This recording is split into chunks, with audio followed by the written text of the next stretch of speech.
So Sean, as you're thinking about, your ministry is primarily to believing Mormons, or at least it has been historically. And as you're thinking about this approach of street epistemology, I'm sure you're connecting the dots on how this might be useful or effective. Tell me if you're seeing that. And if you can you capture or explain why you can see some utility with street epistemology, even hopefully in your context? Yeah. Why it might be useful for Mormons. Believing Mormons. Okay. There's faith, and we know that there is reasonable faith and there is bad faith. And so when you're hitting bad faith, I think what you're doing is exceptional, because I think it will really help people become unchained to bad faith practices and beliefs. As you get closer and closer to reasonable faith, it may not be as effective, but I think it will be beneficial.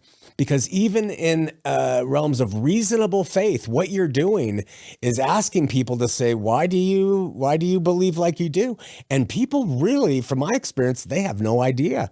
They just don't. And so I think it's very valuable and applicable within the religious realm. Mormons and the people who come to our church could benefit by this.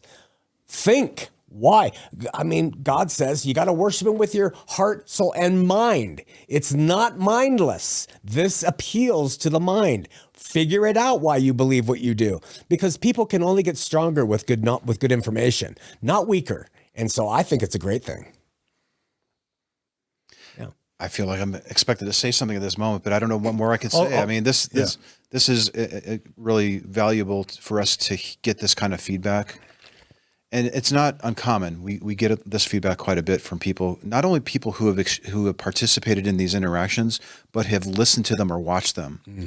I get countless emails and messages from people that say, I see the value in this approach, and I'm now starting to use it and seeing the benefits of it, not just with the people that I encounter and use it with, mm-hmm. but in my own growth. Mm-hmm. It's helping me be a more responsible thinker, and being a little bit more careful about what I profess to be the case. Mm. And I think that that's great for humanity. That is something that we need to foster and develop as much as we can, especially today. Yeah. And also what I wanted to add after hearing your response, I don't think, Anthony, what I heard you say is street epistemology is you can see it being really effective with people who are holding bad beliefs, but maybe less effective with people who are holding what you would call good beliefs. Reasonable beliefs. And I would just say, I don't think Anthony's goal for street epistemology would be to challenge or destroy any beliefs, including ones that you would deem as reasonable. I think it's like a direction that it helps people move along a direction where they just can take these tools and continually be evaluating the foundations of their beliefs to make sure that whatever beliefs they choose to have can be on the most solid foundation as possible. So I don't think Anthony's goal is to destroy belief. Mm-hmm. And we had this last night when I was talking to you. You're like, I was asking you what your beliefs are, and you're like, I believe in love, and I believe in family. And I'm like, well, what's that based on? And you're like, well, it feels good. Mm-hmm. And Anthony has beliefs, and he can't demonstrate love or family as being a viable or credible, legitimate belief any more than you can or can't say that God or Jesus are. Right. It's ultimately rooted on a feeling.